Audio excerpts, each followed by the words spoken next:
Hello students, now we have come with another new chapter on company law. So we have been discussing all through this company law. Already we have completed the introduction portion we have completed, and other portions like promotion of company also we have completed. So today we have come with another portion that is relating to directors. Now, company being an artificial person, company has to operate independent of its members. So, company appoint directors, and these directors they actually manage the company. So, directors are those persons who perform the function of directing, irrespective of the label attached to them, except this obligation. There is no formal academic or professional qualifications, only that they have to give directions. And there is of course age limit for the director, so we will discuss on that. And this can again is not a very much strict point. So age varies between 21 years to 70 years. So that age limit continues. However, this can also be relaxed depending on the case. So any person can be a director, only individual people can be director. They should not be a minor. But however, no body corporate, no association, no firm can be appointed as directors.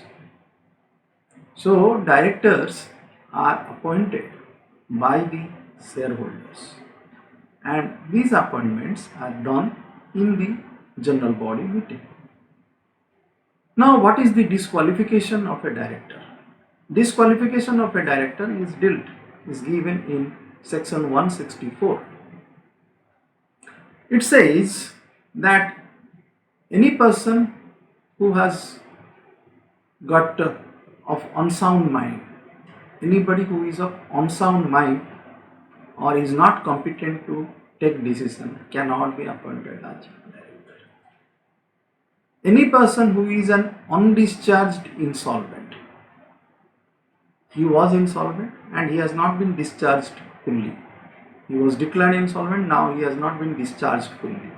So undischarged, unless and until he is discharged fully, he cannot be appointed as a director. And if he has applied for any adjudication as an insolvent and the application is pending, in that case he cannot be a director.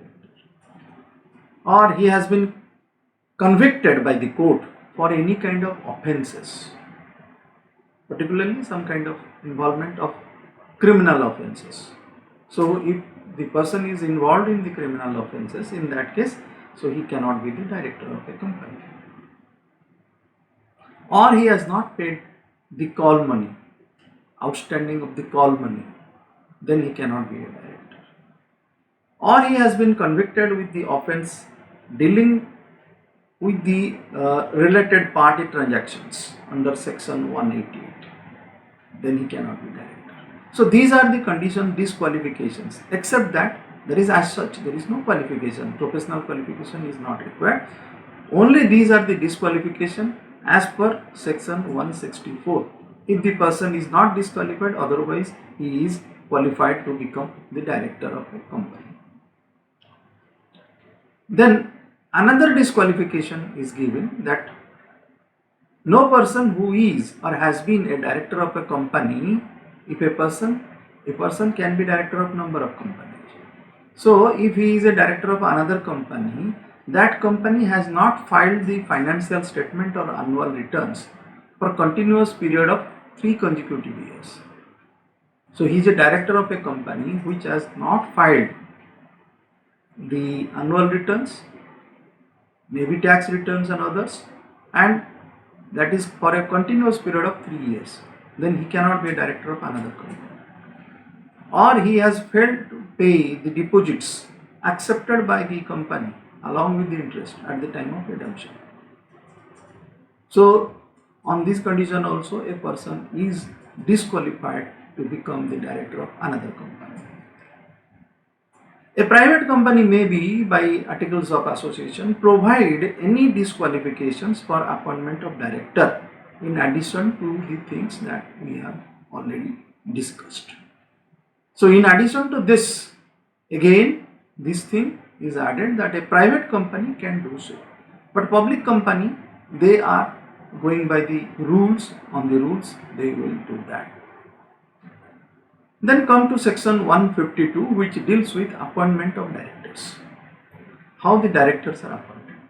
Usually what happens, the directors are appointed, first directors are appointed by the first AGM. So usually what happens, the names of the past directors are given when a company is starting. The names are given in the articles. Who are the past directors? If these people are not available, in that case, the company may, as per the subscribers of memorandum, the people who have subscribed to the memorandum of association, those people, they will be taken as the first directors if the names of the first directors are not given in the articles. Second condition is that that the directors usually are nominated. Usually appointment is by nomination, by giving the nominations, and particularly for a public limited company or a private company which is a subsidiary of a public limited company deemed to be public. So these companies are coming under this. So as per section 152, it says the shareholders, they have to elect or appoint the directors in every annual general body meeting, AGM. And a public limited company has a condition that 2/3 of its directors will retire by rotations. The first directors are appointed, after that continues. Every year, at the end of the next year, 2/3 of the directors will retire by rotation. They may be again reappointed, but they will retire by rotation. Only 1/3 of the director, they become permanent, and this is by rotation it is done. So first rotation 2/3 goes, then next rotation next people will be there, but 1/3 of the directors are remaining constant. And this calculation does not include the independent directors, because every company, as per the new company law, they have to appoint certain people as independent directors, and independent directors are not included in this calculation. And the people who are retiring, the directors who are retiring in every AGM, they will be reappointed. So these directors, they will be reappointed. And if at all there is no reappointment and there is a vacancy, in that case it will not be noted. So that meeting will be taken as postponed meeting. So it will not be, unless and until it is done, it is taken as the meeting is postponed. So when you are postponing, adjourned, meeting is adjourned, and when you adjourn the meeting, in the next time when they will sit, usually they will sit next time, means in the same time after 1 week they will sit. Time is same, place is same. They will sit, and in that meeting they will again consider the proposal of reappointment of the director.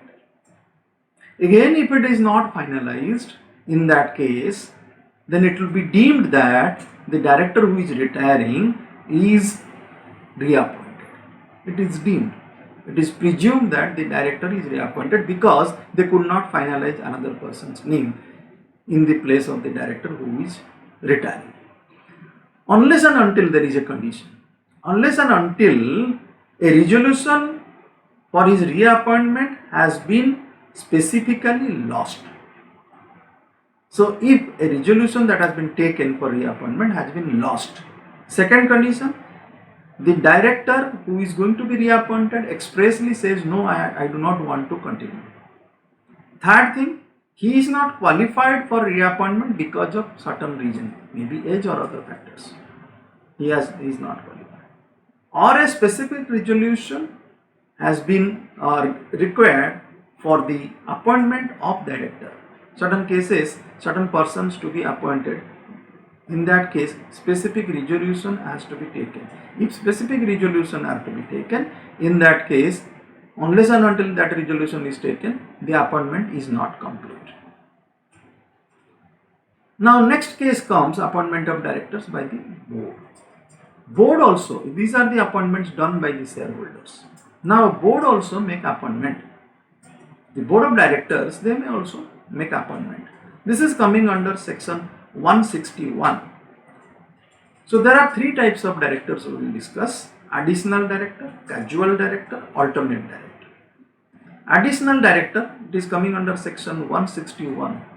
All are coming under section 161. Additional director, either in the meeting of the board by passing a special resolution, they will appoint one additional director. The board will appoint one additional director, and this additional director is within the limit of the total directors. If the total director remain 15, then additional director has to be within that limit, and this person continues till the end of the period. The additional director will continue till the end of the period. Suppose he is appointed today, so he will continue till the next annual general body meeting, and in the annual general body meeting he ceases to become the director. Even if the AGM is postponed because of adjourned because of some reason, but this director, additional director, his job ceases and he functions just like a general director. He has got all the responsibility, all the powers, duties, everything as just like a general director that is there. Second type of director is a casual director. So as the name suggests, is one person who is coming because of the death, resignation, disqualification or failure to elect director. Suppose one director dies, one director resigns, or one director is disqualified, in his place another person is to be appointed, and this is done by the board of directors. So board of directors will choose a director from among the shareholders, and this person is appointed and he holds the office. This is in the case of public limited company or any private limited company which is a subsidiary of public company. So any company which is a subsidiary of public company or a public limited company, both are coming under this. Now this director holds the office till the original director's tenure is there. So that means it continues till the next AGM. Usually it continues till the next AGM. So in the next AGM it is over. Suppose some cases what happens, the director has to retire maybe by age. If it is there, then it comes, he has got a tenure time period, fixed time period, then also the casual director comes, the term of the casual director comes to an end.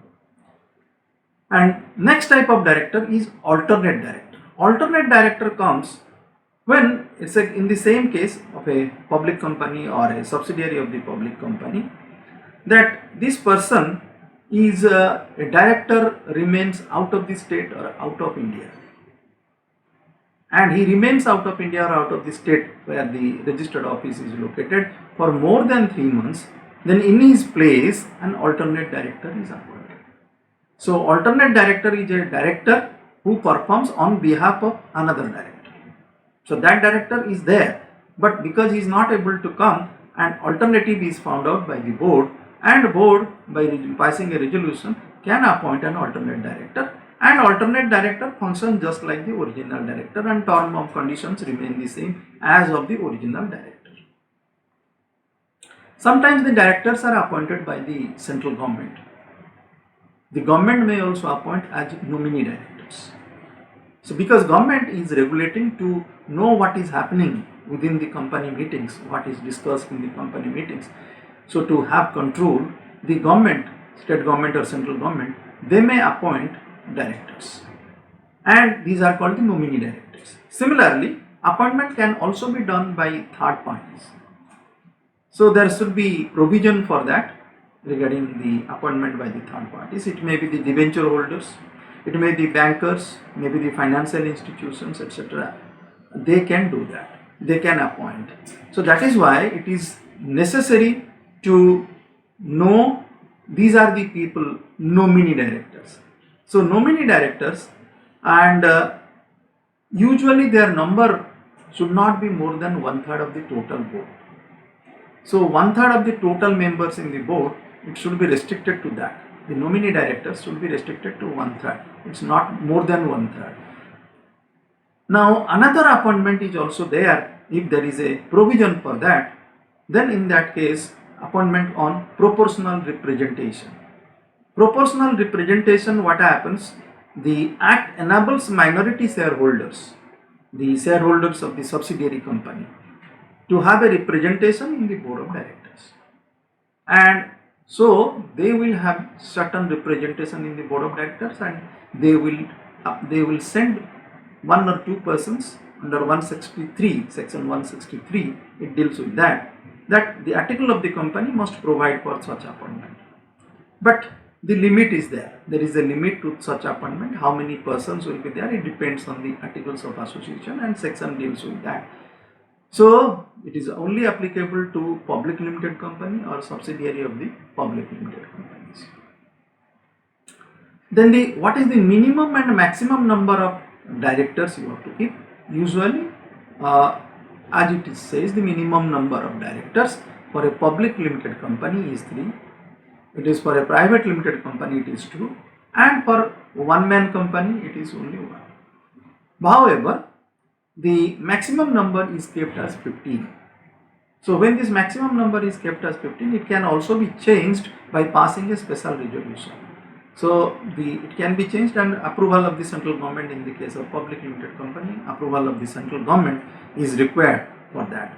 So all the articles of the association provide for this, that how many should be the maximum. This is section 149, it deals with that. Then there is a ceiling on the directorships. Means in how many companies you can be director. Usually it is taken as 20. The ceiling is taken as 20. Maximum under 165, section 165. Maximum number of directorship, including the alternate directorship, is 20. But what happens in case of subsidiary company or holding company subsidiary company? In that case, maximum number is confined to 10. So either it is 20 or 10. So depending on the case, it is there. But if at all somebody exceeds the limit 20 or 10, in that case he is given a period of 1 year. So within a period of 1 year, he has to decide which company he wants to continue, which company he wants to leave. So within that period, he will decide and do that. If it is a new company, this time period is only 6 months. For existing company, the time period is taken as 1 year. For the new companies coming up, the number of directors, suppose somebody become director, after that the limit exceeds. So the limit crosses, like the limit is 10, it exceeds 10, or if the limit is 20, it exceeds 20, it becomes 21. So in that case, he has to decide within 6 months which directorship he is going to sacrifice. Another type of director is also there in the new act, that is the women director. Every listed company shall appoint at least one woman director. So one woman director within 1 year of the commencement of his business. So this is given as per section 149. So after starting business, every company has to appoint at least one woman director. Every public company having a paid-up share capital of 100 crores or more, or a turnover of 300 crores or more, shall appoint at least one woman director within 1 year from commencement of business. So any public limited company which has got share capital of 100 crores or turnover of 300 crores has to appoint at least one woman director within 1 year of its commencement of business, and they have to do it, otherwise there will be a penalty. Then another type of director which is coming up, that is called independent director. These independent directors, they do not come under the count of the general director. Say count of maximum directorship is 15, number should be there. So in that it is not coming under that. and they are not going to retire by rotation as in the case of public limited company. Directors retire by rotation. Independent directors are not going to retire by rotation. And independent directors are functioning just like directors, but these are the people who are they are holding a position as managing director, whole-time director, nominee director, and they do not have any material or pecuniary relationship. These people should not have any kind of financial relationship with the company. They do not deal with the company. They are independent of any kind of relationship with the company. So these people are appointed as per the section 149, they are appointed as independent directors. So every listed public company shall have at least 1/3 of the total number of directors as independent directors. So whatever number is there, out of that 1/3 number, so suppose it is say 12 numbers, then 1/3 of that means 4. So 4 people should be independent directors, and these people are no way connected to the business the company is doing. No way they are connected to that.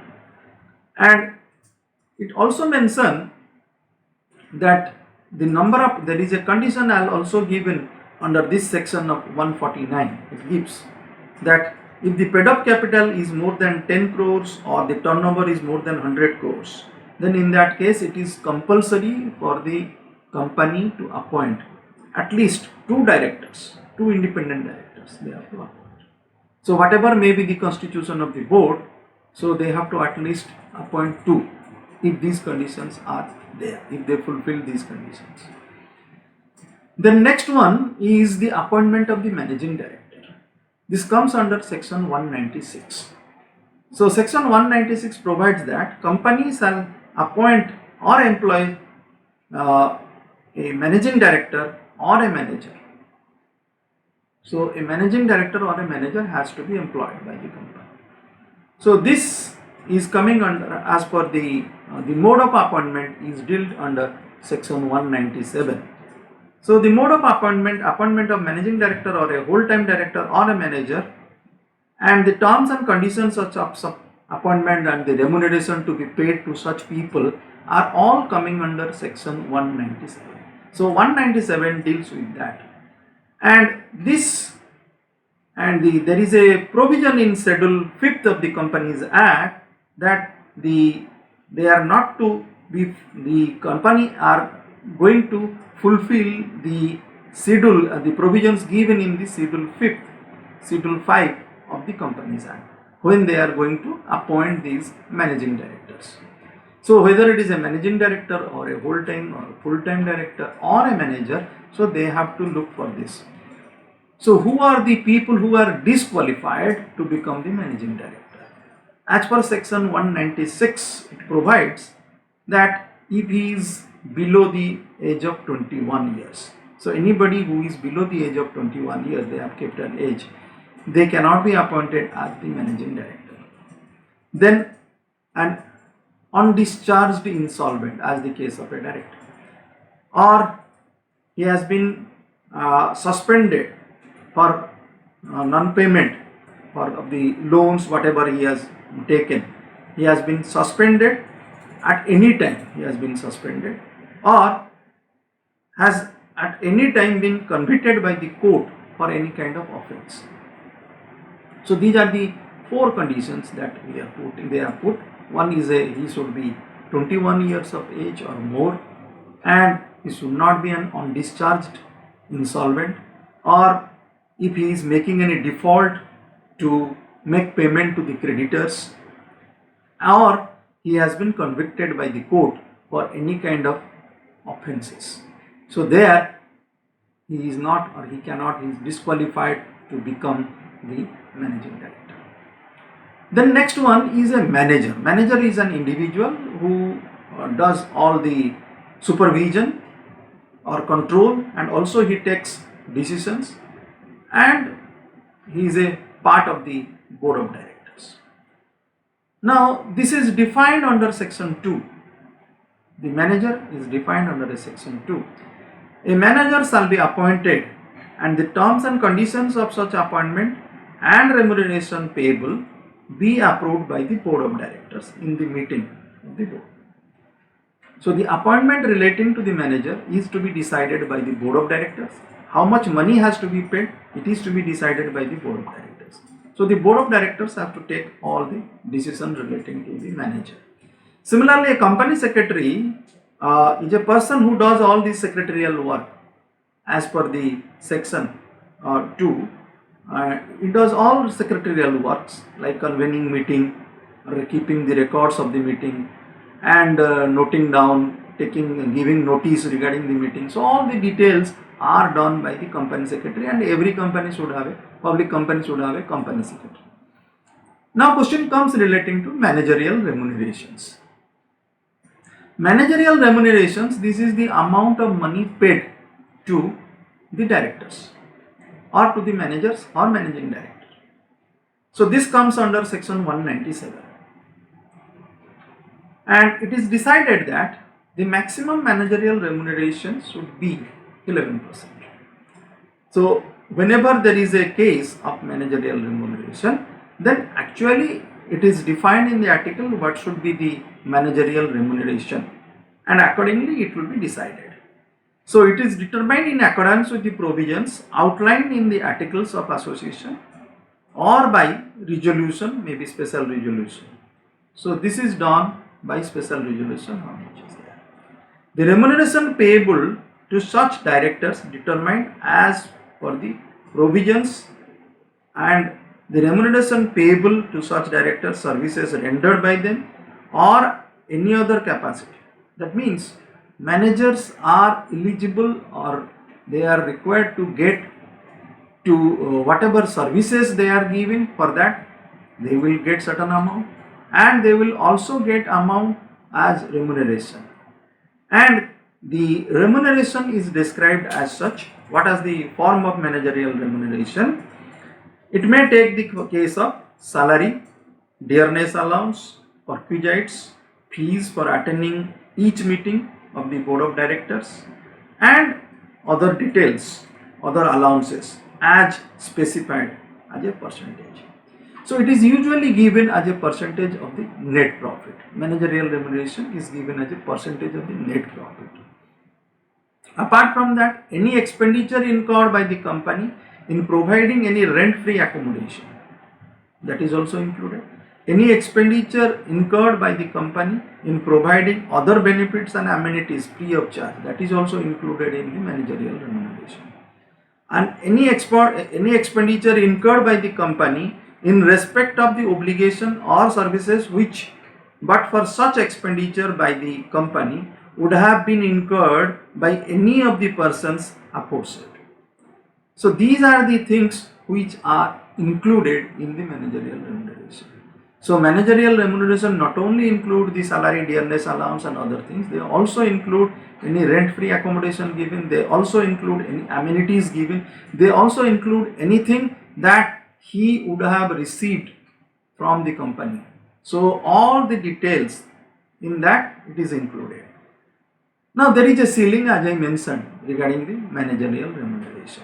So managerial remuneration, as it is mentioned, is coming under this act. So it is dealt with section 197, and it says the maximum remuneration is 11% that can be given.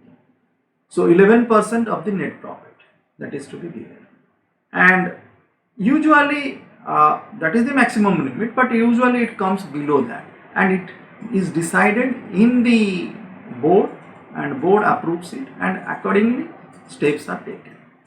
So the act defines it that maximum is the limit like this. But the people who are independent, if it is not any director other than the whole-time director or the managing director, so they will be given separate things as compared to this. So usually their remuneration remains 1% of the net profit. So they get 1% of the net profit of the company if the company has a managing director or a manager. In other cases, it is 3% of the net profit. So maximum remuneration, as you found, that maximum is 11% of the net profit, that is paid to manager, managing director, whole-time director, all these things, including everything. And other people who are not coming under these directors, who are not managers or managing director or whole-time director, so those directors, they will be getting 1% if there is managing director manager. Other cases they will get 3% of the net profit.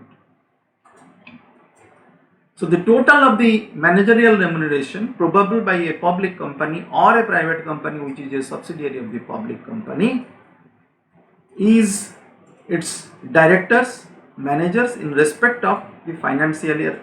If it exceeds, suppose in a year there is net profit is very less and the amount to be paid, usually to be paid, is coming very high, then in that case the directors will not get the amount will be reduced. So as per the law, the specific percentage, as it is given 11%, but suppose the profit is very less, so in that case the amount will be reduced as per the provisions given under 197 of the Act. So it will be reduced in that financial year. If there is no profit or profit is inadequate, then sometimes they will not pay to the directors. If it is a loss making one, they will not pay to the directors. But regarding this, the decision of the board, they will take, provisions of the article will be considered, and some cases the central government will also decide what is to be done. So it is left to the central government. And as far as the other factors are there, other things are there, we will again meet, we will again discuss. So in my next session, I will start discussing about the other things relating to directors. So for today, okay, bye, thank you.